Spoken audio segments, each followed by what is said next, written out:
Pass Tamil season 9ஓட 7th வீக்கோட last day voting result முடிவில் யார் இந்த வாரம் வெளியேறாங்கன்னு பார்ப்போம். முதல் இடத்துல திவ்யா இருக்காங்க, 1,33,355 ஓட்டுகளில் இருக்காங்க.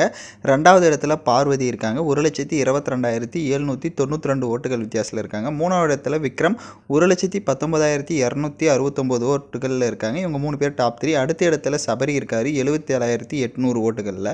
அடுத்த பொசிஷனில் இப்போ மேலே ஏறி இருக்காங்க அரோரா 75,000 ஓட்டுகளில் இருக்காங்க. ஸோ அடுத்த பொசிஷனில் கனி அவர்களும் இப்போ கொஞ்சம் மேலே ஏறி இருக்காங்க, 62,800 ஓட்டுகளில் இருக்காங்க. அடுத்த பொசிஷனில் கெமி டேஞ்சர் ஜோனில் இருந்தாங்க, இப்போ சேஃப் ஜோன் ஆகி 60,000 ஓட்டுகளில் இருக்காங்க. அடுத்த பொசிஷனில் சாண்ட்ரா இருக்காங்க, ஸோ இவங்களும் 60,000 ஓட்டுகளில் பார்த்தீங்கன்னா இருக்காங்க. அடுத்த பொசிஷனில் ரம்யா இருக்காங்க, 57,800 ஓட்டுகள் வித்தியாசத்தில் இருக்காங்க. டேஞ்சர் ஜோனில் இருந்தவங்க எல்லாருமே இப்போ சேஃப் ஜோன் ஆகிட்டாங்க. ஸோ அடுத்தது பிரஜன் இருக்கார், 57,700 ஓட்டுகளில் இருக்கார். அடுத்த பொசிஷனில் அமித் டேஞ்சர் ஜோன் 57,500 ஓட்டுகளில் இருக்காங்க. அடுத்தது வெரி டேஞ்சர் ஜோனில் சுபிக்ஷா 57,300 ஓட்டுகளில் இருக்காங்க. கடைசி இடத்துக்கு இப்போ தள்ளப்பட்டிருக்காங்க வியானா. அவங்களோட ஆட்டிடியூட் சேஞ்ச் ஆனனால அவங்க இப்போ கடைசி இடத்துக்கு வந்திருக்காங்க. ஸோ இதுதான் லாஸ்ட் டேன்றனால வியானா வெளியேறுவாங்களான்னு பார்ப்போம், இல்லைனா அமித் இல்லைனா சுபிக்ஷா. ஸோ யார் வெளியேறுவாங்கன்னு நீங்கள் நினைக்கிறீங்கன்றதை மறக்காமல் கமெண்ட் பண்ணுங்கள். இந்த மாதிரி வீடியோஸ்க்கு சேனலை சப்ஸ்கிரைப் பண்ணுங்கள்.